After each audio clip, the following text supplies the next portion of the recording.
ಸಾಕಷ್ಟು ಗೊಂದಲ ಗೋಜಲುಗಳ ನಡುವೆ ಆರಂಭವಾದಂತಹ ಸಾಮಾಜಿಕ ಶೈಕ್ಷಣಿಕ ಸಮೀಕ್ಷೆ ಅರ್ಥಾತ್ ಜಾತಿ ಗಣತಿ ನಿರ್ಣಾಯಕ ಹಂತಕ್ಕೆ ಬಂತ ಅಂತೇಳಿ. ಯಾಕೆಂದರೆ ಸರ್ಕಾರ ಕೊಟ್ಟಂತಹ ಡೆಡ್ಲೈನ್ ಇತ್ತಲ್ಲ, ಇವತ್ತು ಕೊನೆಯ ದಿನ.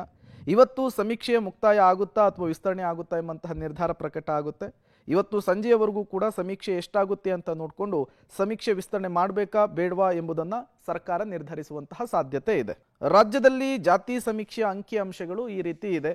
ನಿನ್ನೆಯವರೆಗೂ ಮನೆಗಳ ಸಮೀಕ್ಷೆ 1,62,29,000 ಮನೆಗಳನ್ನು ಸಮೀಕ್ಷೆ ಮಾಡಲಾಗಿದೆ. ಈವರೆಗಿನ ಮನೆಗಳ ಸಮೀಕ್ಷೆ 1,41,04,331 ಆಗಿದೆ. ಒಟ್ಟು ಸಮೀಕ್ಷೆಗೊಳಪಟ್ಟಂತಹ ಮನೆಗಳು 1,40,14,286 ಮನೆಗಳು. ಇಲ್ಲಿಯವರೆಗೂ 83% ಸಮೀಕ್ಷೆ ಕಂಪ್ಲೀಟ್ ಆಗಿದೆ ರಾಜ್ಯದಲ್ಲಿ ಅಂಥೇಳಿ ಗಣತಿದಾರರು ಕೊಡ್ತಾ ಇರುವಂತಹ ಮಾಹಿತಿ. ಇನ್ನು ಗ್ರೇಟರ್ ಬೆಂಗಳೂರಿನ ಸಮೀಕ್ಷೆಯ ವಿವರ ಈ ರೀತಿ ಇದೆ.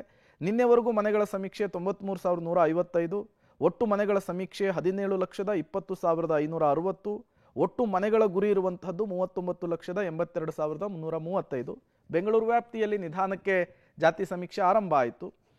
ಇವತ್ತು ರಾಜ್ಯದಲ್ಲಿ ಜಾತಿ ಸಮೀಕ್ಷೆಯ ವಿಚಾರದ ಸಂಬಂಧಪಟ್ಟಂತೆ ಎಕ್ಸ್ಟೆಂಡ್ ಆಗುತ್ತಾ ಅಥವಾ ಇವತ್ತೇನೆ ಕೊನೆನಾ ಅನ್ನೋದನ್ನು ಬಹುತೇಕ ಸಂಜೆ ಅಷ್ಟೊತ್ತಿಗೆ ಹಿಂದುಳಿದ ವರ್ಗಗಳ ಆಯೋಗ ಪ್ರಕಟ ಮಾಡುವಂತಹ ಸಾಧ್ಯತೆ ಇದೆ.